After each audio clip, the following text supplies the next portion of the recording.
शासक थे श्रीरंग तृतीय। इनके हाथों से तो 1646 में ही इनसे साम्राज्य छीन लिया था। एक किला इनके पास बच गया था, वो किला इनके पास 1652 तक रहा, तो इसलिए कई इतिहासकार 1652 भी लिख देते हैं। तो उसमें उलझने की जरूरत नहीं, आपसे नहीं पूछेगा, बस स्थापना आप पूछ लीजिए 1336 में हुई थी। तो विजयनगर साम्राज्य के अंदर कुल 4 वंश आए थे। पहला वंश संगम वंश था, जो कि 1336 से 1485 तक थे। देख लीजिए, ये पढ़ाते समय ही आपको सब कुछ मैं याद करा दूंगा, ठीक है। और ये ऐसा वंश है जिसकी स्थापना 2 भाइयों ने मिलकर की थी, हरिहर और बुक्का राय, हरिहर राय और बुक्का राय। और इस वंश के अंतिम शासक प्रौढ़देव हैं। इस वंश के अंतिम शासक प्रौढ़देव हैं। और कई जगह आपको विरूपाक्ष भी लिखा आ जाएगा, वो भी मैं कन्फ्यूज़न दूर करूंगा जब संगम वंश में अभी आगे पढ़ाऊंगा, तो आपको मैं बताऊंगा कि विरूपाक्ष अंतिम शासक कहीं माने जाते हैं, कहीं प्रौढ़देव माने जाते हैं, क्यों, वो कारण भी मैं आपको बताऊंगा। उसके बाद संगम वंश को समाप्त करने के बाद सालुव नरसिंह के द्वारा सालुव वंश की स्थापना की जाती है। सालुव नरसिंह ने विजयनगर साम्राज्य के अंदर संगम वंश को समाप्त करने के बाद अपने वंश की स्थापना की थी। तो ये वंश कहलाता है सालुव वंश। बहुत छोटा टाइम पीरियड इसका, मात्र 20 वर्ष तक इसने रूल किया था। सालुव नरसिंह ये संस्थापक हैं इस वंश के, और इस वंश के आखिरी जो शासक है इमाडी नरसिंह है। और इमाडी नरसिंह के बाद एक नए वंश की शुरुआत की जाती है, किसके द्वारा, वीर नरसिंह के द्वारा। तो वीर नरसिंह ने इमाडी नरसिंह से शासन छीन लिया, एक नए वंश की शुरुआत की, तुल्लु वंश। और इसके बाद तुल्लु वंश में जो आखिरी शासक हैं सदाशिव राय। सबसे महत्वपूर्ण वंश तुल्लु वंश है, और तुल्लु वंश में एक शासक आएंगे कृष्णदेवराय। कृष्णदेवराय विजयनगर साम्राज्य के सबसे महत्वपूर्ण शासक हैं। उनके बारे में जो भी मैं आप बताने वाला हूँ आगे, वो सारी चीज़ें सुनहरे अक्षरों में लिख लीजिएगा, परीक्षा की दृष्टि से बहुत इंपॉर्टेंट होगा। अब सदाशिव राय को गद्दी से हटाकर आरवीडू वंश की स्थापना की थी तिरुमल ने, और इस वंश के आखिरी शासक हैं श्रीरंग तृतीय। तो आप देखेंगे ना कि जो नया नया वंश आ रहा है, एक दूसरे वंश को समाप्त करने के बाद आया। संगम वंश को समाप्त करने के बाद सालू वंश आया, तो बलपूर्वक इस वंश को समाप्त किया गया ना, संगम वंश को बलपूर्वक समाप्त किया गया। तो इसीलिए इस घटना को प्रथम बलापहार कहा जाता है। क्या कहा जाता है? बलापहार कहा जाता है। बलपूर्वक एक वंश को समाप्त करके दूसरा वंश शुरू किया गया। वैसे ही सालू वंश को वीर नरसिंह के द्वारा बलपूर्वक समाप्त करके तुल्लु वंश की शुरुआत की जाती है, तो इसलिए इसको दूसरा बलापहार कहा जाता है, सेकंड बलापहार कहा जाता है, दूसरा बलापहार की घटना कहा जाता है। वैसे ही तिरुमल के द्वारा सदाशिव राय से तुल्लु वंश छीनकर एक नए वंश की शुरुआत की गई, आरवीडू वंश, जो कि आखिरी वंश होगा, इसलिए इस घटना को तृतीय बलापहार कहा जाता है। ठीक है, अभी मैं बताऊंगा किस प्रकार से छीना गया। फिलहाल अभी तक आपको बस यही जानना है कि विजयनगर साम्राज्य की स्थापना 1336 में हुई है। इसमें कुल 4 वंश हैं, संगम वंश, सालू वंश, तुल्लु वंश, आरवीडू वंश, और इनके संस्थापक के बारे में आपको जानना है और अंतिम शासक के बारे में बताया। इसके अलावा अभी कुछ नहीं जानना, आगे चलते हैं। विजयनगर साम्राज्य की स्थापना किसके द्वारा हुई? तो जो संगम वंश का संस्थापक है वही विजयनगर साम्राज्य का संस्थापक माना जाएगा। जो पहला वंश होगा उसकी स्थापना जिसने की है तो वही तो इस साम्राज्य का संस्थापक माना जाएगा। तो हरिहर और बुक्का ने विजयनगर साम्राज्य की स्थापना की। चलिए कुछ ऐतिहासिक जानकारी लेते हैं, प्रारंभिक इतिहास के बारे में जानते हैं कि हरिहर और बुक्का ने किस प्रकार से विजयनगर साम्राज्य की स्थापना की। ये हालांकि परीक्षा की दृष्टि से बहुत कम इम्पोर्टेंट है, लेकिन आपकी नॉलेज के लिए, आप पूरी कहानी आपको समझ में आए तो उसके लिए बहुत इम्पोर्टेंट है। इतिहास को अगर कहानी के रूप में पढ़ेंगे तो ही आपको बहुत आसान लगेगा। मैं आपको याद देना चाह रहा हूँ तुगलक वंश। दिल्ली सल्तनत जब चल रही थी तो तुगलक वंश आपने पढ़ा होगा, और तुगलक वंश के जो संस्थापक हैं वो गयासुद्दीन तुगलक हैं। तुगलक वंश के संस्थापक कौन माने जाते हैं? गयासुद्दीन तुगलक। और तुगलक वंश के बारे में बता दूं 1320 ईस्वी से टाइम पीरियड शुरू होता है 1414 ईस्वी तक चलता है तुगलक वंश। ठीक है, लगभग 1414 ईस्वी तक चलता है। तो जानना आपको ये है कि गयासुद्दीन तुगलक, जो कि तुगलक वंश का संस्थापक है, ये तुगलक वंश का संस्थापक है। और गयासुद्दीन तुगलक का टाइम पीरियड 5 वर्षों तक लेता है, 1320 ईस्वी से लेकर 1325 ईस्वी तक। देखिए मैप समझिए पहले। जो गयासुद्दीन तुगलक है, जब गद्दी पर बैठा उसको ये साम्राज्य मिला था, ये जो रेड कलर में दिख रहा है आपको ना, ये साम्राज्य इसको मिला था, ये साम्राज्य इसको मिला था। ठीक है, जब ये इसको साम्राज्य मिला, यहाँ पर देख पा रहे हैं काकतीय वंश यहाँ पर स्वतंत्र है, होयसेल वंश स्वतंत्र है, और काम्पिली एक छोटा सा साम्राज्य है, ये स्वतंत्र है, और यहाँ पे दक्षिण में पांड्य जो वंश है ये भी स्वतंत्र है। इसके अलावा यहाँ का जो क्षेत्र है पूर्वी भाग वाला, ये भी स्वतंत्र ही है। इसके टाइम पीरियड बंगाल भी स्वतंत्र ही है। जब इसको गद्दी मिली थी तो मैं बता रहा हूँ 1320 में इसको ये साम्राज्य मिला था। अब ये कोशिश करेगा साम्राज्य को बढ़ाने के लिए।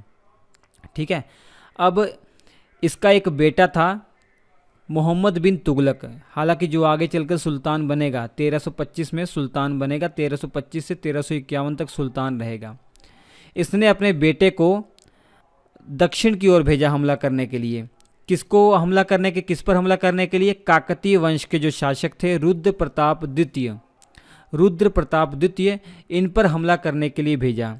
इन पर हमला करने के लिए इसलिए भेजा क्योंकि इन्होंने दिल्ली और इनके बीच में जो संधि हुई थी उसका उल्लंघन किया था। संधि ये थी, ये बहुत पुरानी बात है, जब आपका खिलजी वंश चल रहा था, अलाउद्दीन खिलजी का टाइम पीरियड था, तो अलाउद्दीन खिलजी ने काकतीय वंश को अपने सैनिकों से हरवा दिया था। मतलब खिलजी वंश के जो शासक हैं अलाउद्दीन खिलजी ने हमला किया था काकतीय वंश पर, और काकतीय वंश के शासक रुद्र प्रताप द्वितीय को मजबूर कर दिया था कि हर वर्ष दिल्ली को वो टैक्स दिया करेंगे, दिल्ली को हर वर्ष टैक्स दिया करेंगे। अभी थोड़ा सा नहीं समझ आ रहा ना, तो इनको मैं आपको अच्छे से समझाता हूँ मैप के माध्यम से। जो अलाउद्दीन जो खिलजी है उसके बारे में मैं अब आपको बताता हूँ। देखिए अलाउद्दीन खिलजी 1296 से 1316 ईस्वी तक गद्दी पर रहा। हालांकि इसका मतलब, इसका जो कोई भी लिंक हरिहर और बुक्का राय से नहीं है, लेकिन कहानी पूरी अच्छे समझ में आए तो आपको ये जानना जरूरी है। तो अलाउद्दीन खिलजी दिल्ली सल्तनत का वो पहला सुल्तान था जिसने दक्षिण में अभियान किए थे।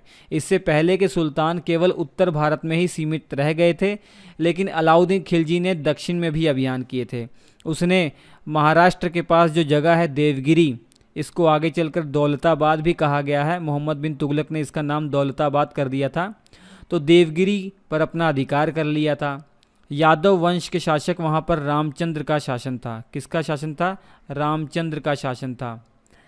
तो इसको भी अपने अधीन कर लिया था। और काकतीय वंश या वारंगल जो साम्राज्य है, वारंगल साम्राज्य में काकतीय वंश के शासक थे रुद्र प्रताप द्वितीय, उनको भी हरा दिया था, उनसे भी संधि कर ली थी। और इसके अलावा होयसेल यहाँ वंश था, द्वार समुद्र जो जगह है वहाँ पे होयसेल साम्राज्य था, वीर बल्लाल वहाँ के शासक थे। तो स्थिति ये समझिए कि अलाउद्दीन खिलजी ने दक्षिण भारत में जो भी अभियान किए थे उन साम्राज्य को दिल्ली सल्तनत में नहीं मिलाया था, बल्कि उनको जीता और उनसे हर वर्ष टैक्स लेने के लिए उनको मजबूर कर दिया कि हर वर्ष वो दिल्ली को टैक्स दिया करते थे, हर वर्ष वो दिल्ली को टैक्स दिया करते थे। जैसे काकतीय वंश के जो शासक थे रुद्र प्रताप, इन्होंने वादा किया था कि हर वर्ष ये दिल्ली को टैक्स दिया करेंगे। तो अलाउद्दीन खिलजी की पॉलिसी अलग थी। दक्षिण भारत में भले ही उसने जीत हासिल कर ली थी, लेकिन वहाँ पर प्रशासन खुद नहीं किया उसने, बल्कि वहाँ के शासकों को स्वतंत्र रहने दिया। बस उनसे हर वर्ष टैक्स के रूप में पैसा लिया उसने क्या किया? पैसा लिया।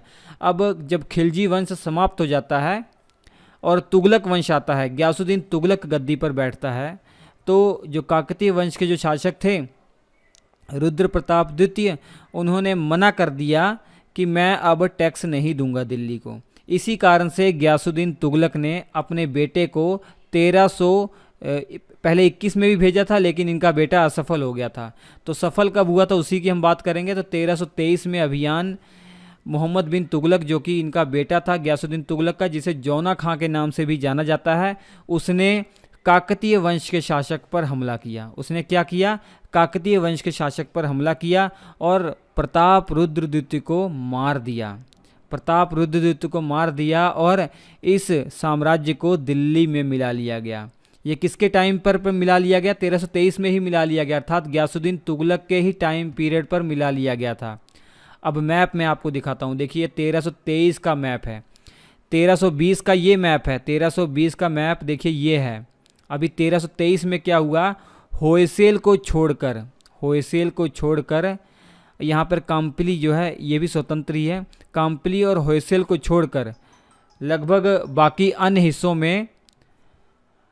बाकी दक्षिण के अन्य हिस्सों में जो है गयासुद्दीन तुगलक का शासन आ गया था। किसकी बदौलत? मोहम्मद बिन तुगलक की बदौलत।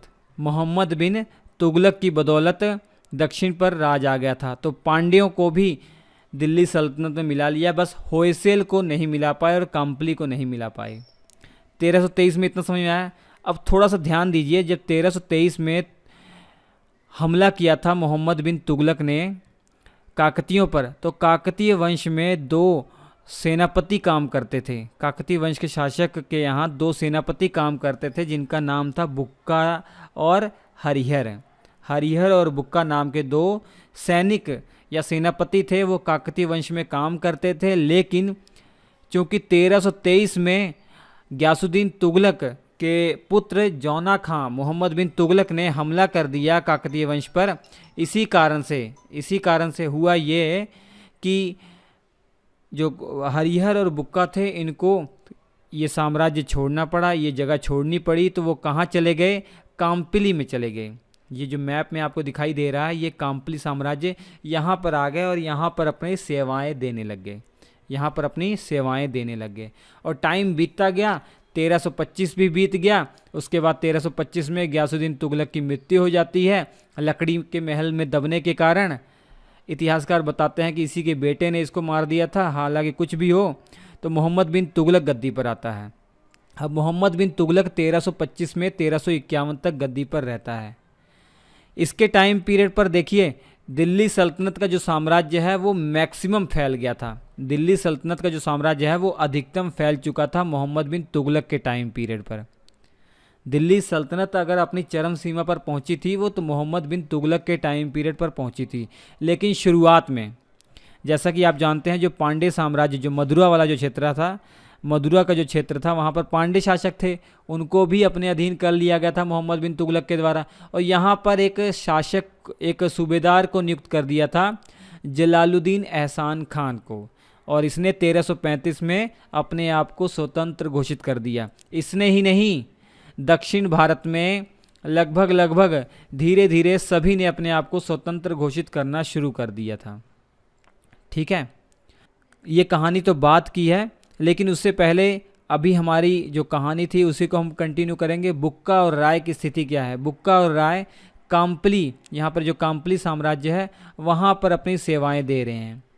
एक बार मोहम्मद बिन तुगलक के द्वारा दक्षिण में एक और अभियान भेजा जाता है और काम्पली साम्राज्य को समाप्त कर दिया जाता है और सभी को बंदी बनाकर दिल्ली ले जाया जाता है। और जब दिल्ली ले जाया जाता है उनमें हरिहर और बुक्का भी थे। हरिहर और बुक्का को इस्लाम धर्म कबूल करवा दिया जाता है, तो उनको छोड़ दिया जाता है। वो दिल्ली में ही रहते हैं हरिहर और बुक्का, लेकिन दक्षिण में बार बार विद्रोह हो रहे थे। मोहम्मद बिन तुगलक के टाइम पीरियड में मैं आपको बताऊं 27 विद्रोह हुए थे दक्षिण भारत में। तो इसी कारण से बार बार विद्रोह हो रहे थे, तो उसने इस बार हरिहर और बुक्का को ही दक्षिण में भेज दिया। और दक्षिण में आने के बाद हरिहर और बुक्का ने दोबारा से हिंदू धर्म को कबूल कर लिया। हिंदू धर्म को जो कबूल किया था, किस गुरु के अंतर्गत उन्होंने शिक्षा लेकर अपने आप को फिर से हिंदू बना लिया था, तो उनका नाम याद रख लीजिए, विद्यारण्य। उनका नाम है विद्यारण्य। ठीक है, विद्यारण्य जो गुरु थे, इन्हीं की देखरेख में, इन्हीं के अधीन रहते हुए इन्होंने दोबारा से हिंदू धर्म कबूल कर लिया, हरिहर और बुक्का ने। और दक्षिण में सभी अपने आप को स्वतंत्र कर रहे थे, तो हरिहर और बुक्का ने भी विजयनगर साम्राज्य के रूप में 1336 में अपने आप को स्वतंत्र घोषित कर दिया। 1336 में अपने आप को स्वतंत्र घोषित कर दिया। कब? 1336 में। इससे पहले मैं आपको बताऊं, यहाँ पर मदुरा वाला जो क्षेत्र है, मदुरा वाला क्षेत्र है, यहाँ पर जलालुद्दीन एहसान खान नाम का सूबेदार नियुक्त किया हुआ था मोहम्मद बिन तुगलक के द्वारा। इसने भी अपने आप को स्वतंत्र घोषित कर दिया, इसने भी अपने आप को स्वतंत्र घोषित कर दिया।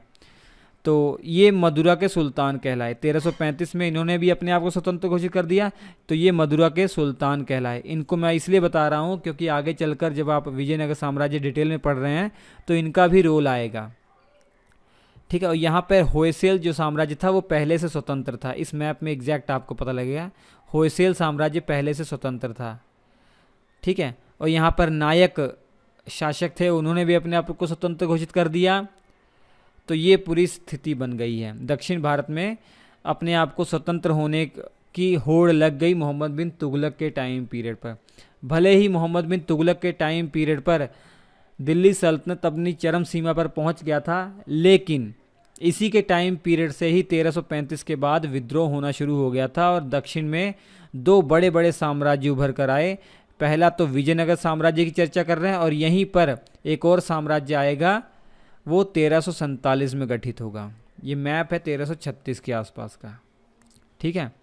तो विजयनगर साम्राज्य का गठन इस प्रकार से हुआ। ये ऐतिहासिक जानकारी कुछ देने का प्रयास किया है ताकि आपको हवा में कुछ ना लगे कि कहाँ से आ गए, ये अचानक ही थोड़ा इन्होंने स्थापना कर दी होगी। तो वो इतिहास मैंने बताया है। होप आपको समझ में आ गया होगा, कोई डाउट नहीं रह गया होगा। रह गया तो दोबारा से आप वीडियो देख लीजिए, सब डाउट आपके क्लियर हो जाएंगे। अब विजयनगर साम्राज्य में एक एक करके वंशों को पढ़ते हैं। सबसे पहले हम पढ़ेंगे संगम वंश के बारे में। संगम वंश का टाइम पीरियड 1336 ईस्वी से लेकर 1485 ईस्वी तक था। लगभग 149 वर्षों तक इस वंश ने राज किया और इस वंश की स्थापना हरिहर और बुक्का के द्वारा हुई है। इस वंश में कुल कितने शासकों को बारे में पढ़ना है आपको, मैंने एक लिस्ट बना रखी है। हालांकि सभी शासकों के बारे में नहीं पढ़ना आपको, जैसे हरिहर प्रथम के बारे में पढ़ना है और फिर बुक्का प्रथम के बारे में पढ़ना है। ये दो भाइयों ने स्थापना की थी, लेकिन जो है हरिहर प्रथम जो थे ये बड़े भाई थे, तो इनका जो रूल चला 1336 से 1356 तक। उसके बाद इनके भाई बुक्का राय प्रथम आए 1356 से 1377 तक। हालांकि इस वंश की, संगम वंश की जो स्थापना है दोनों भाइयों ने मिलकर की थी और इसे संगम वंश इसलिए कहा जाता है क्योंकि हरिहर प्रथम और बुक्का राय प्रथम इन दोनों भाइयों के पिता का नाम संगम था। इसी कारण से इस वंश का नाम भी इन्होंने संगम वंश रख दिया है। और बुक्का राय के बाद हरिहर राय प्रथम आते हैं, इनके बारे में आपको पढ़ना है। हरिहर राय द्वितीय आते हैं, इनके बारे में आपको पढ़ना है।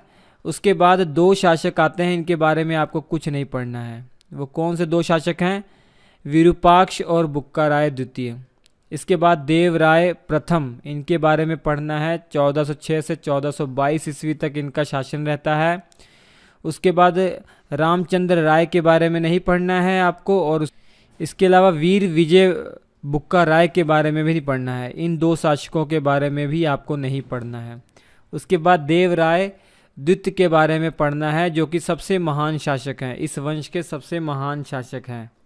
और एक दो बातें मल्लिकार्जुन राय के बारे में आपको बताऊंगा, विरूपाक्ष राय द्वितीय के बारे में कुछ बातें बताऊंगा, और प्रौढ़ देव राय आपको समझ में आ ही जाएगा कौन थे। ठीक है। कुल मिला जुलाकर 7 मुख्य शासक हैं यहाँ के। एक तो लास्ट वाले 8वें हैं, ये कुछ महत्वपूर्ण नहीं है, नाम ही याद रख लीजिए बस।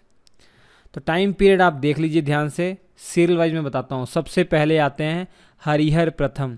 टाइम पीरियड 1336 से 1356 तक है। मैं आपको बता रहा हूँ कि इसी वीडियो में आप सभी चीज़ें, जानकारी जो है जो आपको दी जा रही याद कर लीजिए, दोबारा से देखना ही ना पड़े। हरिहर और बुक्का के पिता का नाम संगम था, इसी कारण से इस वंश का नाम संगम वंश पड़ा। शुरुआत में इनकी राजधानी विजयनगर नहीं थी। विजयनगर साम्राज्य का मतलब यही हो गया कि ऐसा साम्राज्य जिसकी राजधानी विजयनगर रही हो, लेकिन शुरुआत के 7 वर्षों तक इनकी राजधानी विजयनगर नहीं थी। इनकी राजधानी क्या थी? एनेगुंडी। ये भी कर्नाटक क्षेत्र में पड़ता है, एनेगुंडी। ये जो विजयनगर साम्राज्य इनका, ये वाला देख लीजिए, विजयनगर साम्राज्य है ना, तो ये छोटा साम्राज्य हरिहर प्रथम के द्वारा फैलाया गया था। लेकिन मैं आपको इस मैप में दिखाता हूँ, तब आपको समझ में आ जाएगा।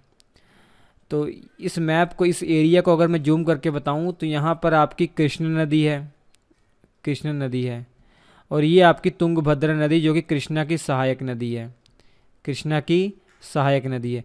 इसके बीच का जो क्षेत्र है ये रायचूर दोआब कहलाता है। क्या कहलाता है? रायचूर दोआब। दो नदियों के बीच का क्षेत्र दोआब कहलाता है ना, तो इसी प्रकार ये भी दोआब है, लेकिन इस क्षेत्र का नाम क्या है? रायचूर दोआब। तो रायचूर दोआब बहुत ही उपजाऊ था। यही मुख्य कारण हुआ बहमनी साम्राज्य और विजयनगर साम्राज्य के बीच में लड़ाइयों का। जब दोनों का गठन लगभग एक साथ हुआ, विजयनगर का भी बहमनी का भी, दोनों में शुरू से लेकर लास्ट तक इसी मुद्दे को लेकर लड़ाई चलती रही। मुख्य मुद्दा यही था। हालांकि और भी मुद्दे थे, लेकिन रायचूर दोआब का लेकर मुख्य मुद्दा था। ठीक है, तो इस मैप में आप देखिए, ये वाला जो मैप है इसमें तुंगभद्रा नदी आपको दिख रही है।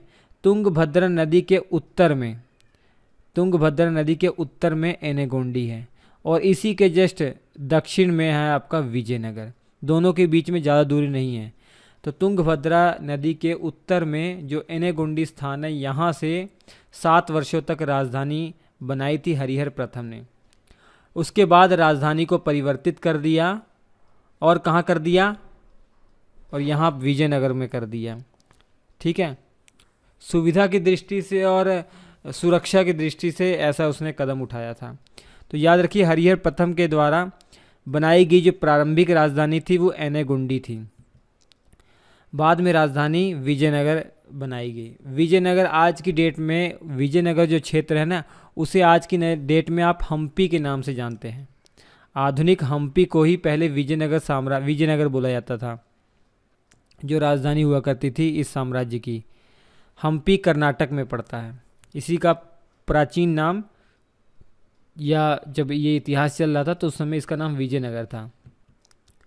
ठीक है, विजयनगर समझ में आ रहा नाम से ही, जीत का शहर। अब यहाँ पे देखिए होयसेल वंश है। ये विजयनगर साम्राज्य है यहाँ पे, और ये होयसेल वंश है। ये दोनों पैरेलल में ही है, देख लीजिए। होयसेल शासक उस समय जो थे वीर बल्लाल तृतीय, इनकी हो जाती है मृत्यु। 1343 में इनकी मृत्यु हो जाती है। मृत्यु होती ऐसे है, जैसे मैंने बताया था, यहाँ पर मदुरा का सुल्तान था। मदुरा के सुल्तान यहाँ पर रूल कर रहे थे, जो पहले मोहम्मद बिन तुगलक के द्वारा नियुक्त किए गए सूबेदार थे। उन्होंने अपने आप को स्वतंत्र घोषित कर दिया, तो मदुरा के सुल्तान वो कहलाए ना। तो मदुरा के सुल्तान और होयसेल शासक वीर बल्लाल तृतीय के बीच में युद्ध हुआ 1343 ईस्वी में। इस युद्ध में वीर बल्लाल तृतीय की मृत्यु हो जाती है। इसी का लाभ उठाकर हरिहर प्रथम इस होयसेल साम्राज्य को अपने साम्राज्य में मिला लेते हैं। तो ऑटोमेटिक इनका विजयनगर साम्राज्य जो है बढ़ जाएगा। तो देखिए मैप देखिए अब ध्यान से, पहले छोटा था, अब विजयनगर साम्राज्य जो है ये बढ़ गया। अब विजयनगर साम्राज्य बढ़ गया क्यों? क्योंकि होयसेल का जो साम्राज्य था वो भी हरिहर प्रथम के द्वारा विजयनगर में मिला लिया गया। और हरिहर प्रथम के टाइम पीरियड पर बहमनी साम्राज्य की भी स्थापना हो गई। 1347 ईस्वी में बहमनी साम्राज्य की भी स्थापना हो गई। ये एक मुस्लिम साम्राज्य था, जबकि विजयनगर साम्राज्य एक हिंदू साम्राज्य था। धर्म को लेकर भी दोनों के बीच में विवाद बना रहा, लड़ाई झगड़ा होता रहा। बहमनी साम्राज्य की स्थापना हसन गंगू के द्वारा की गई, जो गद्दी पर बैठा किस नाम से? अलाउद्दीन हसन बहमन शाह के नाम से गद्दी पर बैठा। अब देखिए, अब विजयनगर तो है, इसके अलावा दिल्ली सल्तनत से ये भी स्वतंत्र हो गया, बहमनी साम्राज्य भी स्वतंत्र हो गया। उत्तर में बहमनी साम्राज्य है, दक्षिण में विजयनगर है। ठीक है, और 1356 ईस्वी में हरिहर प्रथम की मृत्यु हो जाती है। 1356 में हरिहर प्रथम की मृत्यु हो जाती है। इनकी मृत्यु के बाद इन्हीं का भाई बुक्का राय प्रथम गद्दी पर बैठता है। तो आपको समझ में आ गया हरिहर प्रथम के बारे में सारी बातें। सबसे पहले तो गद्दी पर ये बैठे, इन्होंने अपनी 7 वर्षों तक राजधानी एनेगोंडी को बनाकर रखा। किसको बना कर रखा? एनेगुंडी को बनाकर रखा। उसके बाद इन्होंने राजधानी विजयनगर किया। लगभग 1343 ईस्वी के आसपास इन्होंने अपनी राजधानी विजयनगर स्थापित की। विजयनगर को आज आप हम्पी के नाम से जानते हैं, जो केरल राज्य में जगह पड़ती है। इस हम्पी जगह पर आप जाएंगे तो अभी भी विजयनगर साम्राज्य के अवशेष मिलते हैं, जो किले हैं, जो मंदिर स्थापित किए गए हैं कृष्णदेवराय के द्वारा, वो सभी अवशेष अभी भी बाकी हैं। ठीक है। और हरिहर प्रथम के ही टाइम पीरियड पर बहमनी साम्राज्य की भी स्थापना हो गई थी 1347 ईस्वी में। बस इतना ही तो आपको याद करना है। इसके बाद आते हैं बुक्का राय प्रथम। बुक्का राय प्रथम 1356 में गद्दी पर बैठते हैं और 1377 तक गद्दी में बैठे रहते हैं। तो दूसरे शासक हैं बुक्का राय प्रथम। हालांकि स्थापना दोनों ने ही एक साथ की थी। कई इतिहासकार बताते हैं कि दोनों एक ही साथ एक दरबार में अलग अलग कुर्सी पर बैठा करते थे, दोनों एक साथ बैठा करते थे अलग अलग सिंहासन पे। तो 1336 से 1356 में इसके भाई की चली, और 1356 में जब मृत्यु हो जाती है हरिहर प्रथम की, तो बुक्का राय मुख्य शासक बन जाते हैं। 1377 तक इनका टाइम पीरियड चलेगा। वेद मार्ग प्रतिष्ठान की उपाधि बुक्का प्रथम ने ही ग्रहण की थी। बहुत महत्वपूर्ण घटना है। वेद मार्ग प्रतिष्ठान की उपाधि ग्रहण करने वाले शासक बुक्का प्रथम हैं। और इनके टाइम पीरियड पर ये मैप देखिए ना कितना फैल गया था। इतना टाइम पीरियड पर ये मैप कितना फैल गया था। लास्ट तक 1977 तक, सॉरी 1377 तक इनका जो टाइम पीरियड 1377 तक चला, लास्ट तक इन्होंने अपने साम्राज्य को बहुत फैला लिया था। ठीक है। और 1367 ईस्वी में बुक्का प्रथम और बहमनी शासक जो मोहम्मद शाह प्रथम था, इन दोनों के बीच में युद्ध होता है।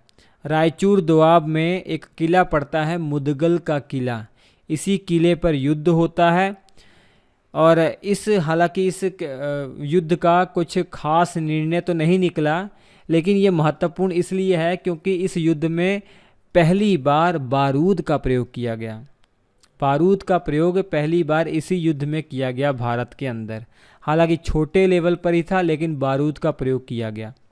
परीक्षा में जब प्रश्न पूछा जाता है तो पूछा जाता है कि भारत में सबसे पहले बारूद का इस्तेमाल किसके द्वारा किया गया, तो ऑप्शन में मोहम्मद शाह प्रथम नहीं आता है, तो बाबर केवल आता है। बाबर और दूसरे कई ऑप्शन आते हैं, तो वहाँ पर राइट आंसर तो बाबर ही हो जाएगा, क्योंकि बाबर ने बड़े पैमाने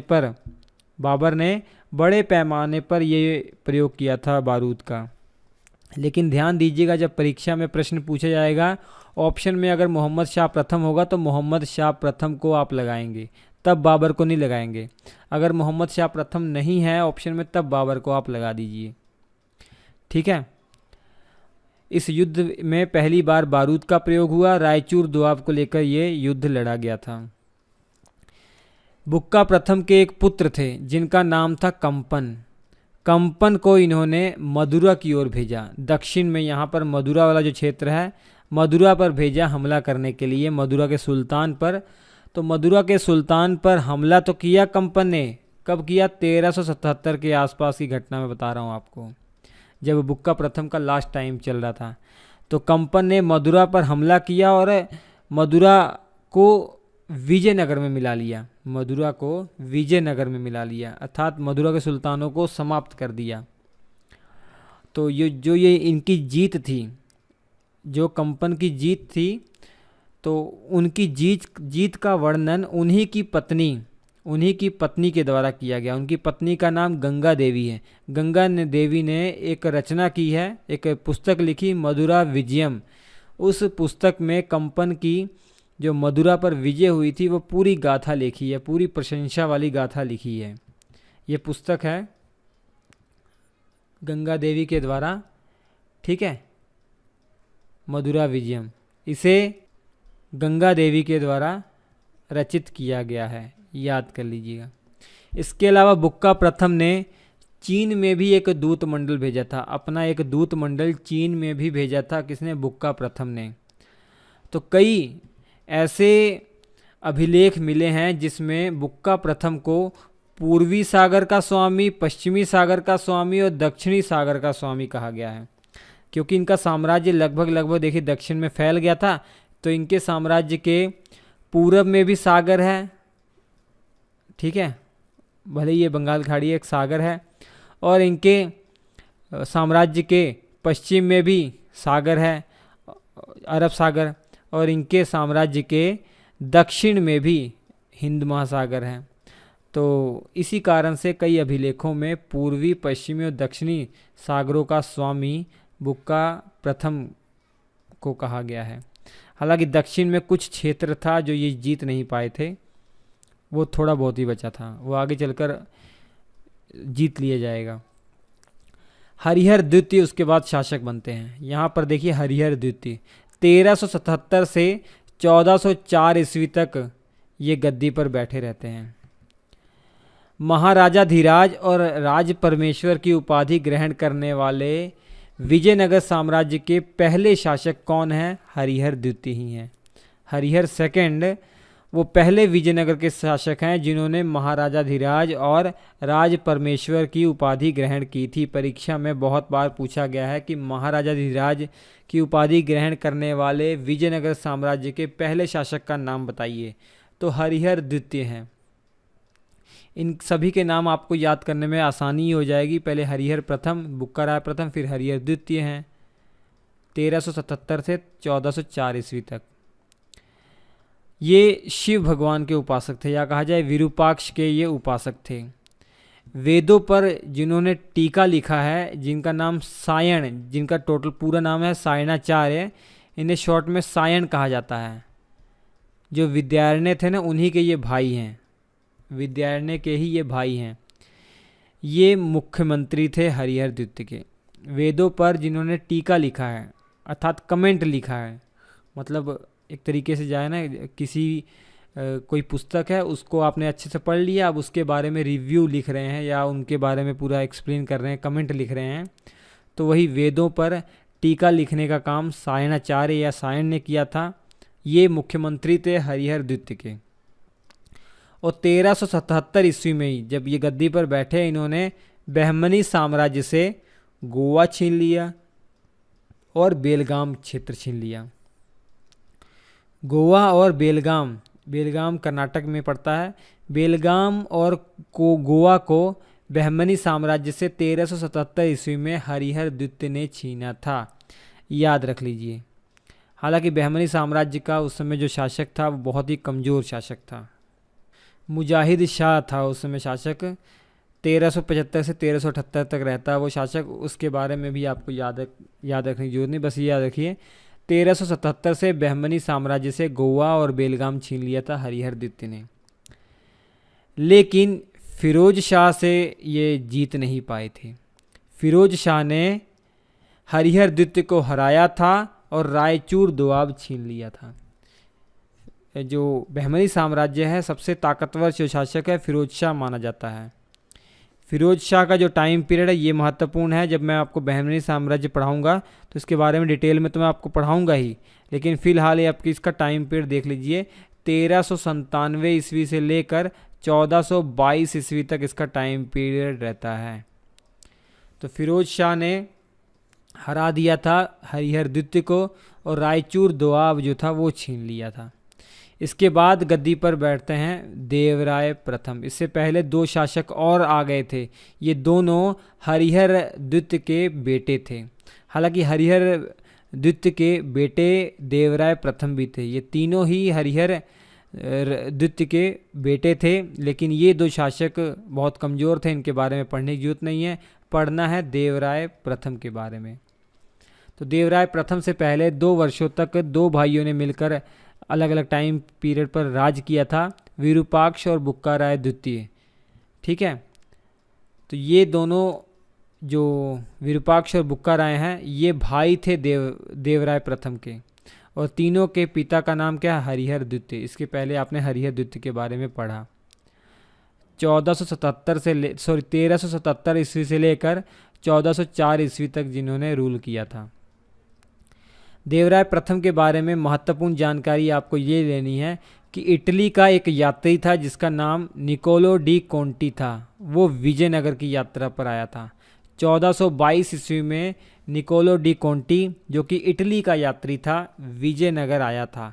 उस समय शासक देवराय प्रथम थे, जिनका टाइम पीरियड 1406 ईस्वी से लेकर 1422 ईस्वी तक है, याद रख लीजिए। देवराय प्रथम पहले शासक हैं इस विजयनगर साम्राज्य के, जिन्होंने नदी पर नहर और बांध का निर्माण करवाया था सिंचाई व्यवस्था के लिए। अपने राज्य में सिंचाई की अच्छी व्यवस्था करने के लिए नदी पर नहर और बांध बनवाया था, बांध बनवा के नहरें निकलवाई थी। सबसे पहले तो तुंगभद्रा नदी पर इन्होंने नहर और बांध का निर्माण करवाया, और एक और नदी पर करवाया था, हरिद्रा नदी, तेलंगाना में बहती है हरिद्रा नदी, इस पर भी बांध और नहर का निर्माण करवाया। देवराय प्रथम वो पहले शासक हैं इस विजयनगर साम्राज्य के, जिन्होंने पहली बार मुस्लिम सैनिकों को अपनी सेना में भर्ती किया। इन्होंने क्या किया, 1000 मुस्लिम सैनिकों को अपनी सेना में भर्ती किया। ऐसा करने वाले ये पहले शासक हैं, इस वंश के ये पहले शासक हैं, या पूरे विजयनगर साम्राज्य के ये पहले शासक हैं। और देवराय प्रथम के दरबार में एक बहुत ही प्रसिद्ध कवि रहा करते थे, जिनका नाम है श्रीनाथ। तेलुगु भाषा के बहुत ही प्रसिद्ध ये कवि हैं श्रीनाथ। ये देवराय प्रथम के दरबार में रहते थे। श्रीनाथ ने एक पुस्तक लिखी है, एक इनकी रचना है हर विलास। हर विलास ये रचना किसकी है, श्रीनाथ की। ठीक है, अब देखिए मैंने आपको बताया था फिरोज शाह, जो कि बहमनी साम्राज्य का सबसे ताकतवर शासक माना जाता है।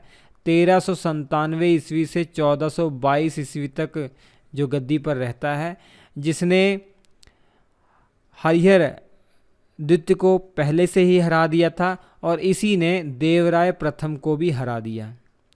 फिरोज शाह ने देवराय प्रथम को भी हराया। दोनों के बीच में जो युद्ध हुआ था, उस युद्ध का नाम है सोनार की बेटी का युद्ध। सोनार की बेटी का युद्ध। युद्ध में एक बहुत महत्वपूर्ण कहानी भी है, इंटरेस्टिंग कहानी है। रायचूर दोआब में एक सोनार की लड़की थी, बहुत ही सुंदर थी। उस पर देवराय प्रथम का दिल आ गया था, तो देवराय प्रथम उससे शादी का प्रस्ताव लेकर गया, लेकिन उस लड़की ने शादी के लिए मना कर दिया। तो देवराय प्रथम को गुस्सा आया, तो वहाँ पर बहुत नुकसान कर दिया। देवराय प्रथम ने आक्रमण करवा के कई लोगों की जानें भी चली गई। जब ये जानकारी फिरोज शाह को पता लगती है, क्योंकि रायचूर दोआब बहमनियों के अधीन था, फिरोज शाह के अधीन था, क्योंकि फिरोज शाह ने हरिहर द्वितीय से रायचूर दोआब तो छीन ही लिया था। तो फिरोज शाह को जब ये बात पता लगती है, तो वो जो है विजयनगर पर आक्रमण कर देते हैं। विजयनगर पर आक्रमण कर देते हैं और देवराय प्रथम को हरा देते हैं, और दोनों के बीच में संधि होती है। तो देवराय प्रथम को अपनी पुत्री का विवाह फिरोज शाह से करना पड़ता है। पुत्री का विवाह फिरोज शाह से करना पड़ता है, और दहेज में बांकापुर देना पड़ता है। बांकापुर तो ठीक है, लेकिन बहुत सारे सोना चांदी जेवरात सब देने पड़े थे, हाथी सब देने पड़े थे। ठीक है, तो बहुत ही एक तरीके से बेइज्जती हुई थी देवराय प्रथम की, और नुकसान भी बहुत भारी हुआ था इस सोनार की लड़की को लेकर। तो देवराय प्रथम के बारे में इतनी बातें आप याद रख लीजिए। इसके बाद आते हैं देवराय द्वितीय। देवराय द्वितीय 1424 से 1446 ईस्वी तक। इस बीच दो शासक और आए थे, रामचंद्र राय और वीर विजय बुक्का राय। इनके बारे में नहीं पढ़ना आपको, और ये पहले से दो आपने नहीं पढ़े हैं। तो अब आते हैं देवराय द्वितीय। 1424 से लेकर 1446 ईस्वी तक देवराय द्वितीय गद्दी पर रहते हैं। और इस संगम वंश में, ये जो टोटल संगम वंश आपने पढ़ा ना, इसमें सबसे ताकतवर, सबसे महान, सबसे सर्वश्रेष्ठ शासक आपसे पूछा जाएगा तो देवराय द्वितीय हैं। याद रखिए, संगम वंश की मैं बात कर रहा हूँ, विजयनगर की बात नहीं कर रहा हूँ। अगर पूरे चारों वंशों में अगर आप तुलना करेंगे, अर्थात पूरे विजयनगर में सबसे ताकतवर शासक की बात करेंगे, तो वो कृष्ण देवराय होंगे। जो तीसरा वंश आएगा तुल्लु वंश, उसमें आएंगे कृष्ण देवराय। फिलहाल देवराय द्वितीय के बारे में पढ़ना है। इन्हें की उपाधियां हैं दो महत्वपूर्ण। एक उपाधि बहुत महत्वपूर्ण है, परीक्षा में पूछी जाती है, गज बेटकर। गज मतलब हाथी, हाथियों का शिकार करने वाला। तो गज बेटकर की उपाधि देवराय द्वितीय के पास थी। इसके अलावा इमाड़ी देवराय मतलब महान देवराय, महान देवराय इसका मतलब होता है। इमाड़ी देवराय, इमाड़ी देवराय की उपाधि भी देवराय द्वितीय ने ग्रहण की थी। आम जनता जो थी ना, इसको इंद्र का अवतार मानती थी, भगवान का दर्जा देती थी। आम तौर पर जो जनता थी, आम जनता, इसके दरबार के आसपास जो जनता इसके साम्राज्य में थी, वो देवराय द्वितीय को इंद्र का अवतार मानती थी। और देवराय प्रथम जो इससे पहले आपने पढ़ा, उसके दरबार में तो जो है कौन आया था, निकोलो डी कोंटी आया था, इटली का यात्री। देवराय द्वितीय के ही दरबार में एक यात्री आया था, एक फारसी यात्री था, ये अब्दुल रज्जाक, याद कर लीजिए, अब्दुल रज्जाक। इसको भेजा किसने था, ईरान के एक शासक थे उस समय, मिर्ज़ा शाहरुख। मिर्ज़ा शाहरुख ने अपना एम्बेसडर, अपना दूत बनाकर इसे विजयनगर में भेजा था, अब्दुल रज्जाक को, याद हो जाएगा ना। और देवराय द्वितीय के दरबार में इसने अपने टाइम पीरियड पर दो बड़े कवियों के बीच में युद्ध करवाया, मतलब लड़ाई झगड़े वाला युद्ध नहीं, शास्त्रार्थ युद्ध करवाया, कंपटीशन करवाया। इससे पहले जो श्रीनाथ कवि के बारे में मैंने आपको बताया, और एक थे कवि दिंदिमा। कवि दिंदिमा भी, जो कवि दिंदिमा थे ना, ये देवराय द्वितीय के दरबारी कवि थे। तो श्रीनाथ जिन्होंने हरविलास की रचना की है, श्रीनाथ और दिंदिमा के बीच में शास्त्रीय मुकाबला करवाया जाता है, और इस शास्त्रीय मुकाबले में जीत हो जाती है श्रीनाथ की। तो इस कारण से देवराय द्वितीय श्रीनाथ को एक उपाधि देता है जो परीक्षा की दृष्टि से महत्वपूर्ण है, सार्वभौम। सार्वभौम की उपाधि से सम्मानित किया गया। देवराय द्वितीय के द्वारा ये उपाधि श्रीनाथ को दी गई थी, कवि श्रीनाथ को दी गई थी। और इसके अलावा बारिश कर दी थी, सोने चांदी की सिक्कों की बारिश कर दी थी देवराय द्वितीय ने इन कवि के ऊपर, ठीक है। और लगभग 2000 तुर्की धनुधरों को अपनी सेना में भर्ती किया था देवराय द्वितीय ने। देवराय प्रथम ने क्या किया था, 1000 मुस्लिम सैनिकों को अपनी सेना में भर्ती किया था। देवराय द्वितीय ने क्या किया, तुर्की जो धनुष चलाने वाले वीर थे, उनमें 2000 तुर्की धनुधरों की भर्ती सेना में की गई थी। गजपति वंश की स्थापना हुई थी इनके टाइम पीरियड पर 1434 ईस्वी में। किसके द्वारा, कपिलेंद्र देव के द्वारा। ये देख लीजिए, जो मैप में देख लीजिए, ये वाला उड़ीसा वाला जो क्षेत्र है ना, यहाँ पर गजपति साम्राज्य की स्थापना हुई। ये मैंने इसलिए बताया क्योंकि बहमनी भी इनको परेशान करेंगे विजयनगर को, और आगे चलकर ये गजपति भी विजयनगर को परेशान करने वाले हैं। तो गजपति वंश की स्थापना 1434 ईस्वी में हुई थी कपिलेंद्र देव के द्वारा। कपिलेंद्र देव संस्थापक हैं। तो देवराय द्वितीय के बारे में इतनी बातें आप महत्वपूर्ण याद कर लीजिए। उसके बाद शासक आते हैं मल्लिकार्जुन। 1446 से 1465 ईस्वी तक ये गद्दी पर रहते हैं। ये देवराय द्वितीय के बड़े पुत्र थे। इससे पहले जो आपने देवराय द्वितीय के बारे में पढ़ा, उनके बड़े बेटे थे। इनके बारे में और कुछ ज़्यादा जानकारी आपको नहीं चाहिए। इनके टाइम पीरियड पर उड़ीसा और बहमनी राज्यों ने विजयनगर पर आक्रमण किए थे, तो वो इम्पोर्टेंट नहीं है आपके लिए। बस ये याद रख लीजिए, मल्लिकार्जुन देवराय द्वितीय के बड़े पुत्र थे। और 1465 में विरूपाक्ष गद्दी पर बैठते हैं, विरूपाक्ष राय द्वितीय, और 1485 तक ये गद्दी पर रहते हैं। मल्लिकार्जुन के भतीजे थे ये। मल्लिकार्जुन जो थे ना, इनके भतीजे थे ये, इनके भतीजे थे। इनके टाइम पीरियड पर बहमनी शासक जो थे वो मोहम्मद शाह तृतीय था, और मोहम्मद शाह तृतीय का एक वजीर था जिसका नाम है महमूद गवां।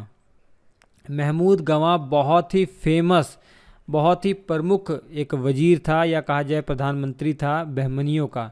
बहमनी साम्राज्य में जितने भी शासक हैं, उन शासकों में सबसे ज़्यादा जो महत्वपूर्ण है वो महमूद गवां है। मतलब कहने का भाव यह है कि बहमनी साम्राज्य में जो शासक हैं ना, वो उतने महत्वपूर्ण नहीं है जितना महत्वपूर्ण उनका वजीर था महमूद गवां, क्योंकि पूरे बहमनी साम्राज्य को अपनी चरम सीमा पर पहुंचाने वाला महमूद गवां ही था, ठीक है।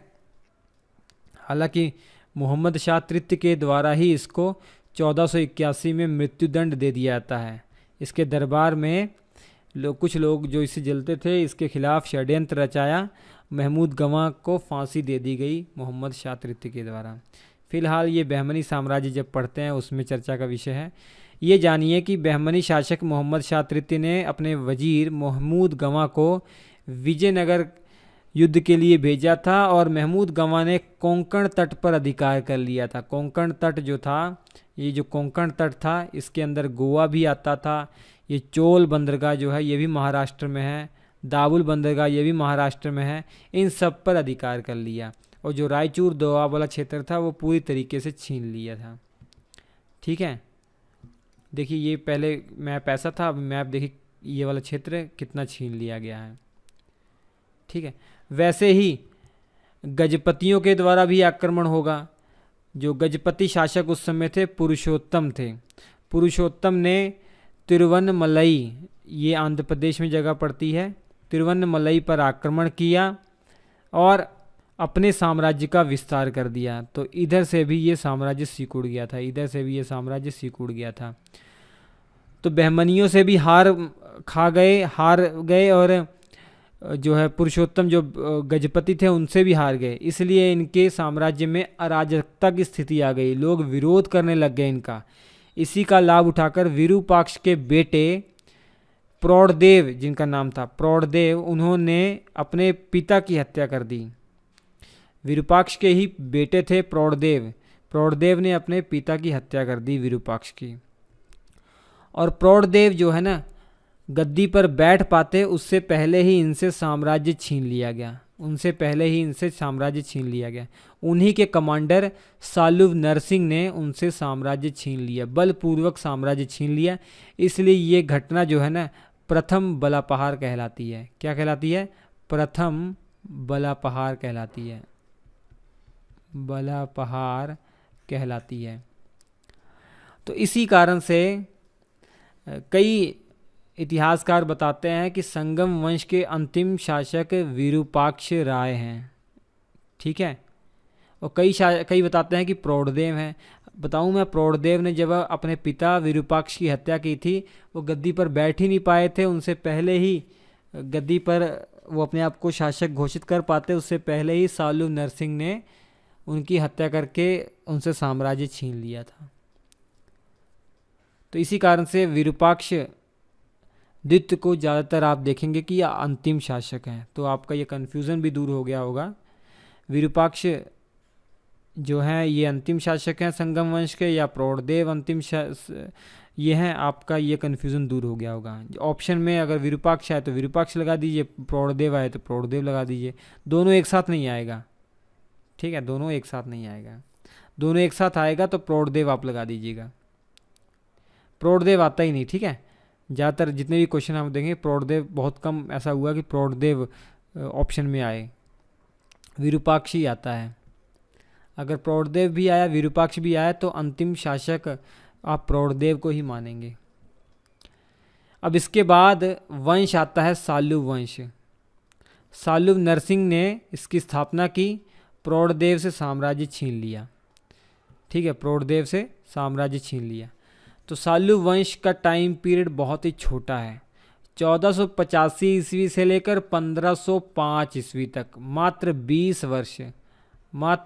वर्ष तक सालू वंश रहा। सालू वंश की स्थापना किसके द्वारा? सालुव नरसिंह के द्वारा की गई। 1485 से लेकर 1491 तक ये शासक बने रहे। इनके दो बेटे थे, थिम्मा भूपाला और नरसिम्हा राय द्वितीय। इनको ज़्यादातर इम्माडी नरसिम्हा राय के नाम से जाना जाता है, इम्माडी नरसिम्हा राय के नाम से जाना जाता है। लेकिन जब इनकी मृत्यु होने वाली थी ना, तो इनके दोनों बेटे अल्पवयस्क थे। ये दोनों ही बेटे क्या थे? अल्पवयस्क थे।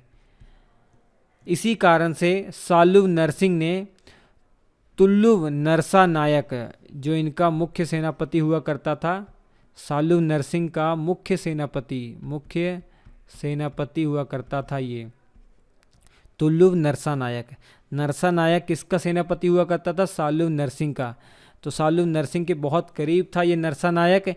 इसी कारण से नरसा नायक को अपने बेटों का संरक्षक बना दिया, अपने बेटों का क्या बना दिया, संरक्षक बना दिया।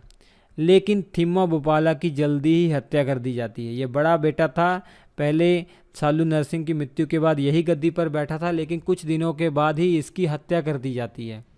जब इसकी हत्या कर दी जाती है तो गद्दी पर इम्माडी नरसिम्हा राय बैठ जाते हैं।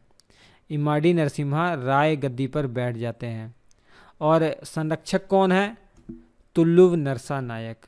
तो मैं आपको बताऊं 1491 से लेकर 1503 ईस्वी तक ये नरसा नायक जिंदा थे ना, तो नाम मात्र के ही इम्माडी नरसिम्हा राय शासक थे।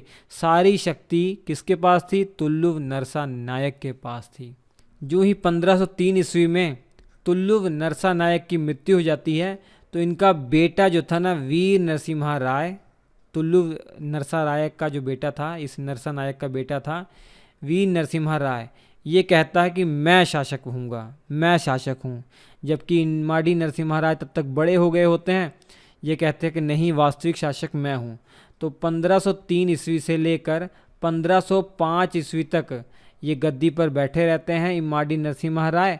हालांकि संघर्ष बीच में चलता रहता है और अंत में 1505 ईस्वी में वीर नरसिम्हा राय ने इम्माडी नरसिम्हा राय की हत्या कर दी। इम्माडी नरसिम्हा राय की हत्या कर दी। अब वीर नरसिम्हा राय ही वो शासक बनेगा जो तुल्लु वंश की स्थापना करेगा। 1505 में तुल्लु वंश की स्थापना करने वाला है। तो सालू वंश बहुत ही छोटा है, इसके बारे में बस आपको यही जानना है कि किस प्रकार से सालू वंश समाप्त हुआ। मुख्य तौर पर शुरुआत सालू नरसिंह के द्वारा की गई। जिस प्रकार से इसने शुरुआत की थी सालू वंश की, उसी प्रकार सालू वंश समाप्त भी हो गया। टिट फॉर टैट का बहुत बड़ा एग्जाम्पल यहाँ पर आपको देखने को मिल रहा है। सालू नरसिम्हा राय के जो दोनों बेटे थे छोटी उम्र के थे, इसलिए नरसा नायक संरक्षक बना। मैं रिपीट कर रहा हूँ, संरक्षक बना। लेकिन जब ये संरक्षक बना, थिम्मावुपाला की जल्दी ही हत्या कर दी जाती है और इसके बाद इम्माडी नरसिम्हा राय शासक बनता है। नाम मात्र का ही शासक रहता है क्योंकि 1491 से 1503 तक यही गद्दी पर बैठा रहता है। उसके बाद नरसा नायक का जो बेटा था वीर नरसिम्हा राय, ये अपने आप को शासक कहलवाना पसंद करता है, कहता है कि मैं हूँ वास्तविक शासक, तुम तो नाम मात्र के ही हो। लेकिन 1503 से लेकर 1505 में इतिहास में जानकारी मिलती है कि यही शासक बना रहा था। हालांकि दोनों में विवाद चलता रहता है और 1505 में वीर नरसिम्हा राय इसकी हत्या करके एक नए वंश की शुरुआत करता है, तुल्लु वंश। किसकी, तुल्लु वंश। अब 1485 से 1505 के बीच में एक महत्वपूर्ण घटना हुई थी बहमनियों के साथ, वो याद कर लीजिए। ठीक है, ये बहमनी साम्राज्य जो पहले 1347 ईस्वी में स्थापित हुआ था ना, वो 1590 के आसपास टूटना शुरू हो जाता है। ये 5 भागों में बांट गया था, 5 भागों में टूट गया था। बहमनी साम्राज्य 5 भागों में टूट गया था। इसके 3 भाग तो सालू वंश के ही टाइम पीरियड पर हो गए थे। बरार देख रहे हैं 1490 में अलग हो गया था, अहमदनगर 1490 में अलग हो गया था और बीजापुर 1489-90 के आसपास ये भी अलग हो गया था। ये 3 टुकड़े हो गए थे। अब बहमनी बचे थे, ये बीदर और गोलकुंडा वाला जो क्षेत्र था ये बचे थे। लेकिन 1518 में गोलकुंडा भी अपने आप को स्वतंत्र घोषित कर देगा और बीदर में नाम मात्र के ही बहमनी शासक रह जाएंगे।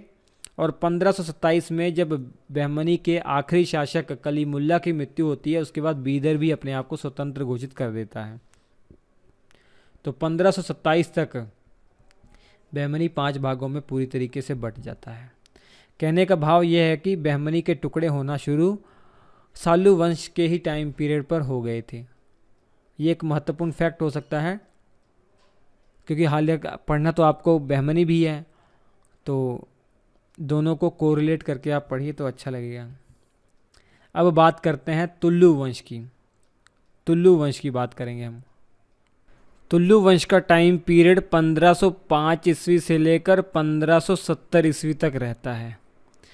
वीर नरसिंह के द्वारा तुल्लु वंश की स्थापना की गई थी और सदाशिव राय इस वंश के अंतिम शासक होंगे। अभी कृष्ण देव राय के बारे में जब हम पढ़ेंगे ना, वो तुल्लु वंश से ही संबंधित थे।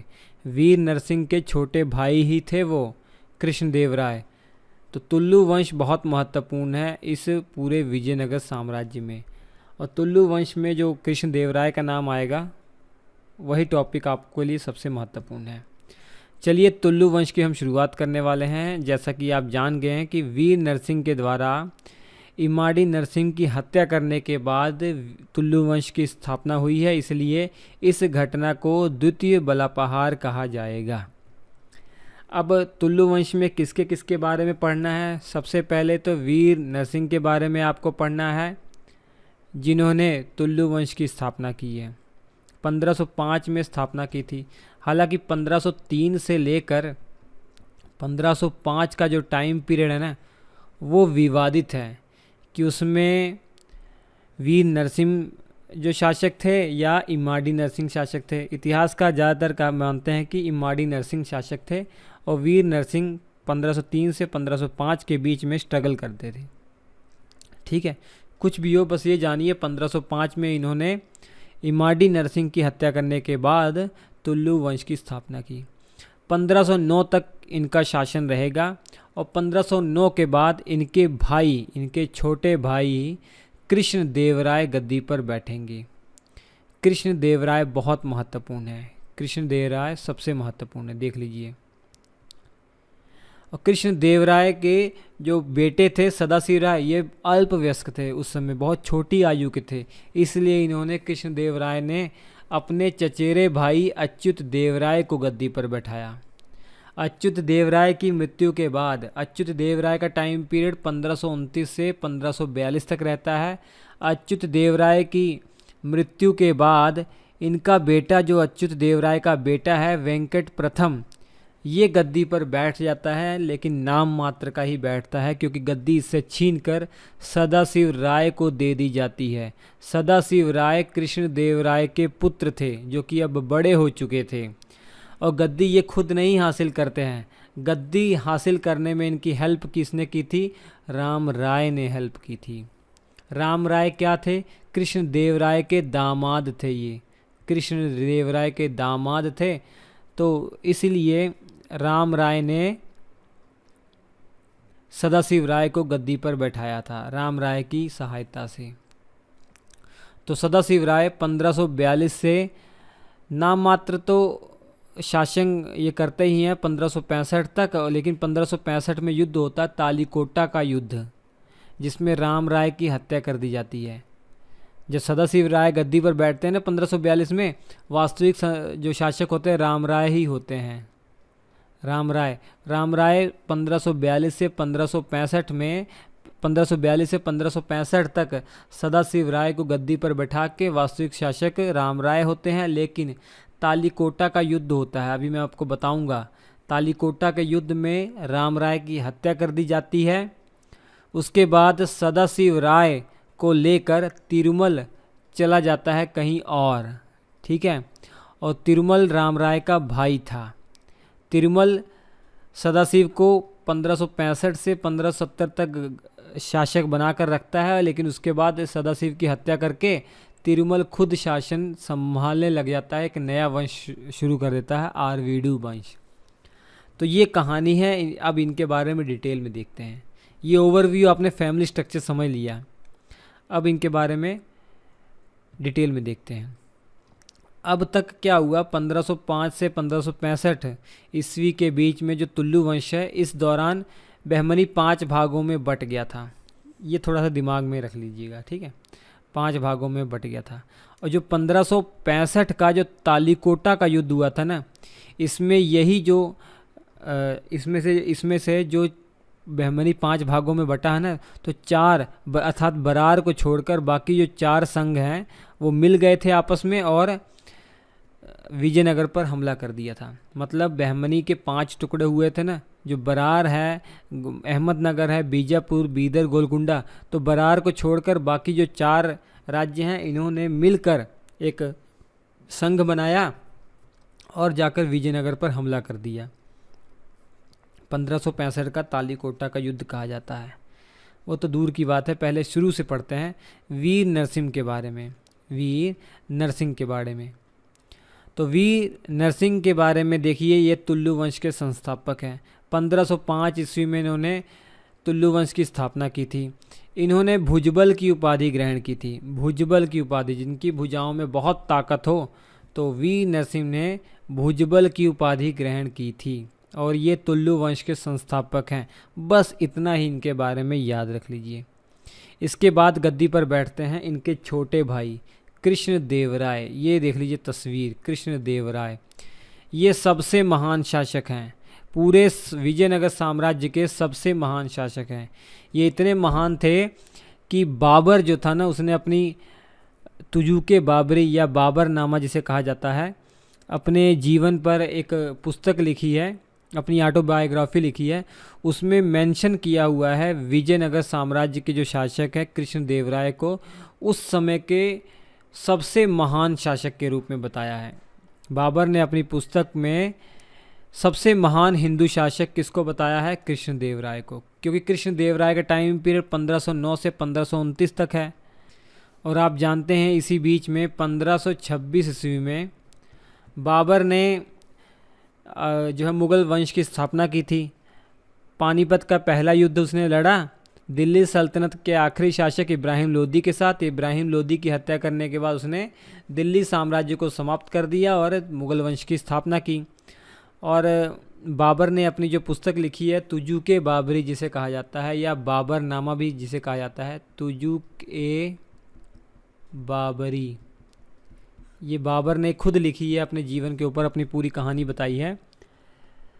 तो इसमें उसने कहा है कि सब पूरे भारत का सबसे महान हिंदू शासक जो है वो कृष्णदेवराय है। तो आप एहसास कर सकते हैं कि कृष्णदेवराय कितने उस समय के महान शासक होंगे।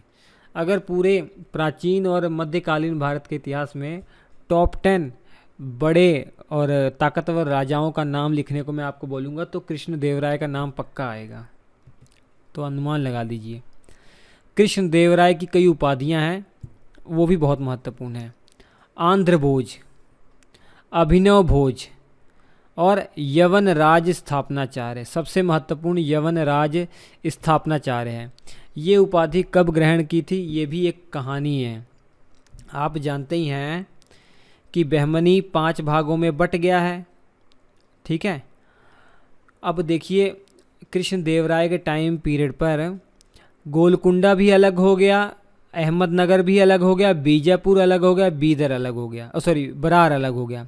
अब बीदर में आपके वो बनकर रह गए, बीदर में ही सिमट कर रह गए थे बहमनी। और 1527 में यहाँ भी जो है बीदर भी अपने आप को स्वतंत्र घोषित कर लेगा। लेकिन मैं आपको बताऊँ 1490 के बाद जो बहमनी शासक थे उनकी स्थिति बहुत ही गड़बड़ हो चुकी थी, क्योंकि कासिम बरीद नामक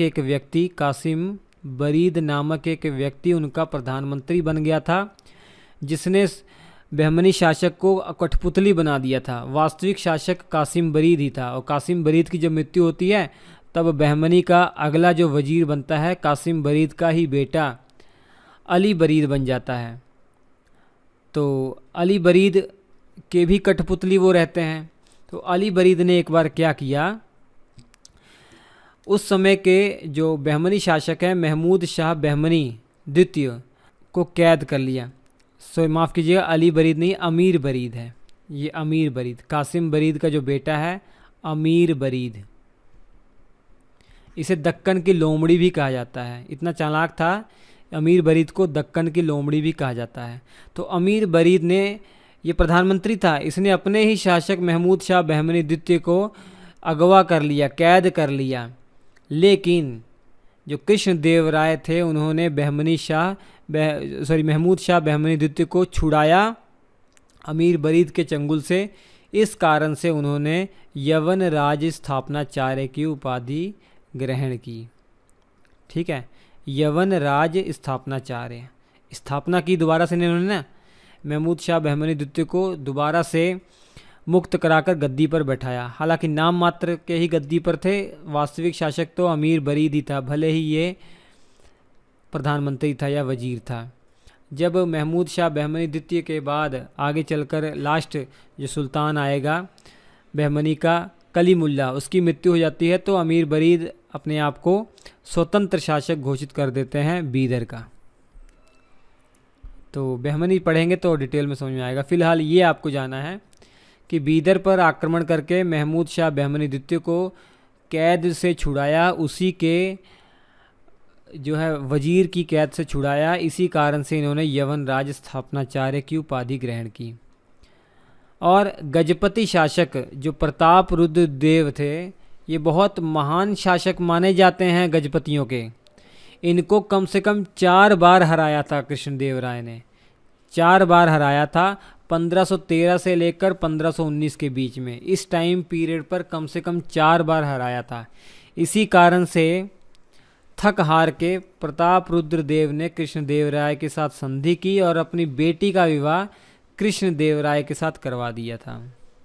प्रताप रुद्र ने अपनी बेटी का विवाह कृष्णदेव राय के साथ करवा दिया था। जो पुर्तगाली थे ना, वो देख रहे थे कृष्णदेव राय बहुत ही ताकतवर हैं, वो बार बार इनको कह रहे थे हमसे संधि कर लीजिए, संधि कर लीजिए, हमसे समझौता कर लीजिए, लेकिन कृष्णदेव राय मानने को तैयार नहीं हो रहे थे।